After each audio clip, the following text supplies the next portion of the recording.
یا ایھا الذین آمنوا لا یحل لکم ان ترثوا النساء کرہا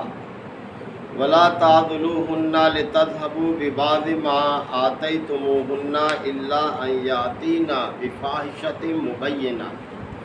وعاشروہن بالمعروف فإن کرہتموہن فعسى ان تکرہوا شیئا ویجعل اللہ فیہ خیرا کثیرا وَإِنْ أَرَدْتُمُ اسْتِبْدَالَ زَوْجٍ مَكَانَ زَوْجٍ وَآتَيْتُمْ إِحْدَاهُنَّ قِنْطَارًا فَلَا تَأْخُذُوا مِنْهُ شَيْئًا أَتَأْخُذُونَهُ بُهْتَانًا وَإِثْمًا مُبِينًا وَكَيْفَ تَأْخُذُونَهُ وَقَدْ أَفْضَىٰ بَعْضُكُمْ إِلَىٰ بَعْضٍ وَأَخَذْنَا مِنْكُمْ مِيثَاقًا غَلِيظًا وَلَا تَنكِحُوا مَا نَكَحَ آبَاؤُكُم مِّنَ النِّسَاءِ إِلَّا مَا قَدْ سَلَفَ انہ کان فاحشۃ ومقتا وساء سبیلا صدق اللہ مولانا العظیم۔ سورہ نساء کے یہ 30 رکوع کی اختتامی آیات ہے۔ اللہ تعالیٰ نے اہل ایمان کو خطاب فرمایا ہے اور انہیں چند نصیحتوں سے نوازا ہے۔ یاد رہے کہ اللہ تعالیٰ کی طرف سے جو ہدایات ہوتی ہیں وہ احکام کا درجہ رکھتی ہیں، ان کی پابندی ہر صاحب ایمان پر لازم ہوتی ہے۔ تو فرمایا جا رہا ہے کہ یا ایھا الذین آمنوا، اے لوگو جو ایمان لائے ہو، جنہوں نے اللہ کی دعوت کو قبول کر لیا ہے، لا یحل لکم ان ترثوا النساء کرہا، تمہارے لیے یہ بات حلال نہیں ہے کہ تم عورتوں کے زبردستی وارث بن جاؤ۔ تو سب سے پہلی ہدایت ان آیات میں یہ دی جا رہی ہے کہ تمہارے لیے یہ بات جائز نہیں ہے، حلال نہیں ہے کہ تم عورتوں کے زبردستی وارث بن جاؤ۔ مطلب یہ ہے کہ اگر کوئی شخص فوت ہو گیا ہے تو اس کی بیوہ کو بھی ترکے کا مال سمجھ کے اس کے وارث نہ بن جاؤ، یعنی اس کو روکنے والے نہ بن جاؤ۔ عورت جب بیوہ ہو گئی تو وہ آزاد ہے، یعنی وہ عدت پوری کرنے کے بعد جہاں چاہے جا سکتی ہے اور جس سے چاہے جب چاہے نکاح کر سکتی ہے، اس کے لیے کوئی رکاوٹ نہیں رکھی اللہ تعالیٰ نے۔ تو جب خاوند فوت ہو گیا اور وہ اسی گھر میں رہنا چاہتی ہے اپنے بچوں کے ساتھ تو وہ رہتی رہے، اور جانا چاہتی ہے تو اس کو بھی کوئی ترکے کا مال سمجھ کے زبردستی نہ روکو، اس کو زیادتی نہ کرو اس کے ساتھ، یعنی وہ آزاد ہے۔ تو اس لیے فرمایا کہ ایمان والوں، تمہارے لیے یہ بات حلال نہیں ہے کہ تم عورتوں کے زبردستی وارث بن جاؤ۔ وَلَا تَعْضُلُوهُنَّ لِتَذْهَبُوا بِبَعْضِ مَا آتَيْتُمُوهُنَّ، اور نہ یہ تمہارے لیے حلال ہے کہ تم جو کچھ انہیں دے چکے ہو تنگ کر کے ان سے واپس لینے کی کوشش کرو، یعنی جو مہر دیا جا چکا ہے تو خاوند کے مرنے کے بعد تم اسے تقاضا کرو کہ وہ اس مہر کو واپس کرے یا اس کا کچھ حصہ واپس کرے، اس بات کی تمہیں اجازت نہیں ہے، حلال نہیں ہے تمہارے لیے یہ طریقہ جو ہے۔ الا ان یاتینا بفاحشۃ مبینہ، الا یہ کہ اگر وہ کسی سری بے حیائی کا ارتکاب کرے، یعنی تم انہیں تنگ اس بنیاد پر نہیں کر سکتے کہ وہ مہر جو ہے جو اس کو دیا جا چکا ہے اس کا کچھ حصہ واپس لو، بلکہ اس بات کی تو تمہیں اجازت ہے کہ اگر وہ سری بے حیائی کا ارتکاب کرتی ہیں بیوہ ہونے کے بعد تو پھر تم ان کے ساتھ سختی کر سکتے ہو۔ وعاشروہن بالمعروف، ان کے ساتھ بھلے طریقے سے رہو، اچھے انداز سے رہو،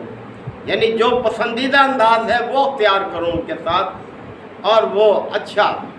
برتاؤ ہونا چاہیے کہ دیکھنے والا ہر ایک اس کی تعریف کرے۔ اب ایک اور ہدایت دی جا رہی ہے، فرمایا کہ فَإِن كَرِهْتُمُوهُنَّ، اور اگر تمہیں تمہاری بیویاں ناپسند ہیں، یعنی صورت کی وجہ سے تمہیں ناپسند ہیں، فَعَسَىٰ، تو بعید نہیں،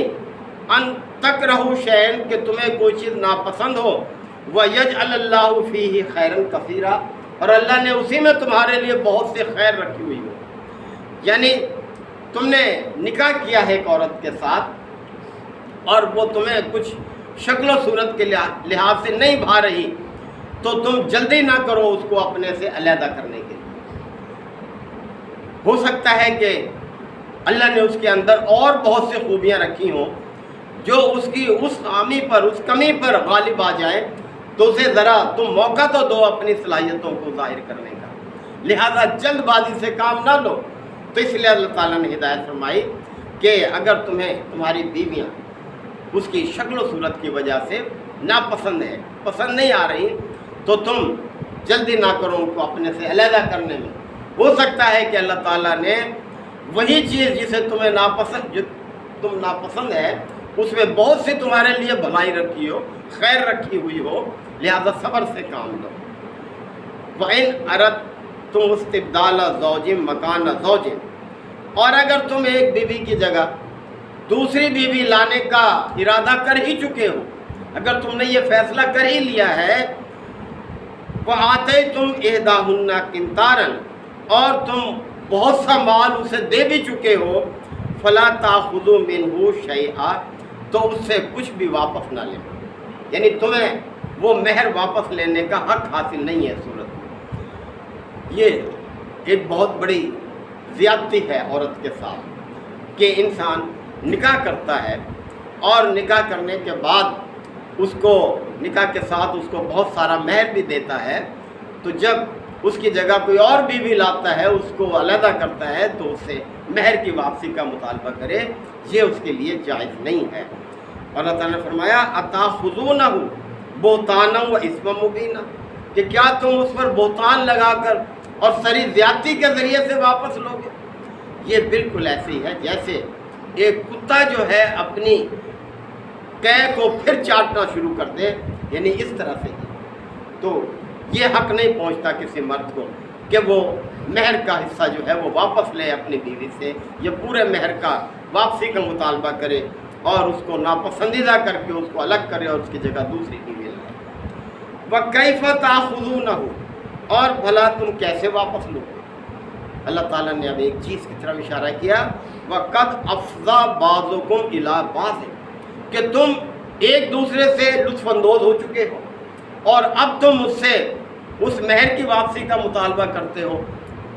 علیحدہ کرتے وقت اس کو جو ہے یہ وَأَخَذْنَا مِنْكُمْ مِيثَاقًا غَلِيظًا، جبکہ وہ تم سے پختہ عہد لے چکی ہیں۔ پختہ عہد سے مراد نکاح ہے۔ جب مرد کسی عورت سے نکاح کرتا ہے تو یہ جو نکاح ہے یہ پختہ عہد ہے، یہ زندگی بھر ساتھ نبھانے کا ایک عہد ہوتا ہے یہ، اور مرد جب اس عہد کو ختم کر رہا ہوتا ہے تو عورت کے لیے ایک بہت مشکل مرحلہ ہوتا ہے، تو اسے یہ زیب نہیں دیتا کہ وہ اس سے وہ مہر بھی واپس لینے کا تقاضا کرے جو وہ دے چکا ہے اسے۔ تو وہ تم سے زندگی کا ایک عہد لے چکی ہیں، یعنی نکاح جو ہے یہ ایک پختہ عہد ہوتا ہے زندگی بھر ساتھ نبھانے کا، اور اسی عہد کے استحکام کے یقین پر عورت اپنے آپ کو اس مرد کے حوالے کرتی ہے، تو بھلا اس کو کیسے زیب دیتا ہے کہ وہ جب اس کو علیحدہ کرنے کا فیصلہ کر رہا ہے اور کوئی اس کا قصور نہیں ہے، محض اس لیے کہ اب وہ ناپسندیدہ ہے اور وہ کسی اور سے نکاح کرنا چاہتا ہے، تو وہ اس سے مہر کی واپسی کا مطالبہ کرے۔ اب ایک اور نصیحت آگے کی جا رہی ہے، فرمایا وَلَا تَنْكِحُوا مَا نَكَحَ آبَاؤُكُم مِّنَ النِّسَاءِ، جن عورتوں سے تمہارے باپ نے نکاح کیا ہو تم ان سے نکاح مت کرو، یہ بھی تمہارے لیے حلال نہیں ہے، اس بات کی تمہیں اجازت نہیں ہے۔ عرب میں یہ رواج تھا کہ کوئی مالدار شخص بڑی عمر کو پہنچ کر بھی کسی کم عمر لڑکی سے شادی کر لیتا، نکاح کر لیتا، اس میں تو کوئی عیب نہیں ہے، لیکن پہلی بیویوں سے اس کی اولاد ہوتی تھی اور جوان اولاد ہوتی تھی، تو باپ کے فوت ہونے کے بعد جو بڑا بیٹا ہوتا تھا وہ اس سے نکاح کر لیتا تھا۔ تو یہ منع کیا جا رہا ہے اس چیز کہ جن سے تمہارے باپ نے نکاح کیا ہو تم ان سے نکاح مت کرو، الا ما کا سلف، ہاں جو پہلے ہو چکا سو ہو چکا، لیکن آئندہ تمہارے لیے منع کیا جا رہا ہے کہ تم ان سے نکاح مت کرنا۔ اور نہ صرف اللہ نے روکا ہے بلکہ 3 طرح سے اس کی مذمت بھی کی ہے، ورنہ اللہ تعالیٰ کا تو یہی حکم بھی کافی تھا، یعنی اور زیادہ نفرت دلانے کے لیے، باز رکھنے کے لیے اللہ تعالیٰ نے فرمایا انہ کان فاحشہ، یہ بے حیائی ہے، یعنی یہ عمل جو ہے یہ بے حیائی ہے۔ وہ مقتا ناپسندیدہ ہے، وہ ساء سبیلا اور برا چلن ہے، یعنی پسندیدہ نہیں۔ تو اللہ تعالیٰ نے اس چیز سے بھی روکا ہے کہ وہ عورتیں جن سے تمہارے باپ نے نکاح کیا ہو، بے شک وہ چھوڑ بھی دے اسے، لیکن پھر بھی تم ان سے نکاح مت کرو۔ یہ جمع کا صیغہ استعمال ہوا ہے کہ آباؤکم، تمہارے باپوں نے نکاح کیا، یعنی اس میں اور بھی بزرگ آ جاتے ہیں، یعنی دادا نے نکاح کیا ہو، نانا نے نکاح کیا ہو، تو ایسی عورتوں سے تم ہرگز نکاح مت کرنا۔ تو بہرحال یہ سب ہمارے اچھے اخلاق اور کردار کے لیے اللہ تعالیٰ نے ہدایات دی ہیں، اور انسان میں سب سے اعلیٰ چیز جو ہے وہ اس کا اخلاق ہی ہوتا ہے، اس کا چلن ہوتا ہے۔ اور نبی کریم صلی اللہ علیہ وسلم نے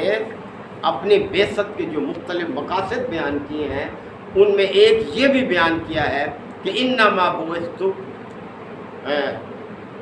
لأتمم مکارم الاخلاق، مجھے اعلیٰ اخلاق کی تکمیل کے لیے ہی مبعوث کیا گیا ہے، اعلیٰ اخلاق کی تکمیل۔ تو دین اسلام جو ہے یہ سارا کا سارا جو ہے یہ اعلیٰ اخلاق کی تکمیل کرتا ہے انسانوں کے اندر، جو بھی اس کو اختیار کرے گا وہ اعلیٰ اخلاق کا مالک ہوگا۔ اور تاریخ گواہ ہے کہ جن لوگوں نے اس کے پورے طریقے سے اختیار کیا، جو اس کا حق ہے، وہ اعلیٰ اخلاق کے مالک بنے۔ یہی ہم سے تقاضا ہے۔ اللہ تعالیٰ آیات کو سمجھنے کی عمل کی توفیق عطا فرمائے۔ الحمدللہ وکفا وسلام علی عبادہ الذین اصطفیٰ۔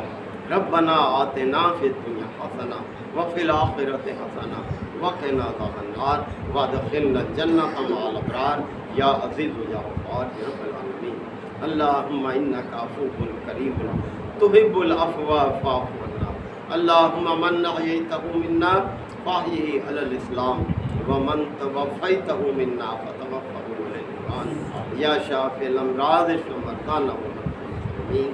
یا قاضی الحاجات اقض حاجاتنا وحاجات المسلمین۔ اللہم اعز الاسلام والمسلمین۔ اللہم دمر اعداء الدین۔ ربنا تقبل منا انک انت السمیع العلیم وتب علینا انک انت التواب الرحیم۔ صلی اللہ تعالی علی خیر خلقہ محمد وآلہ وصحبہ اجمعین۔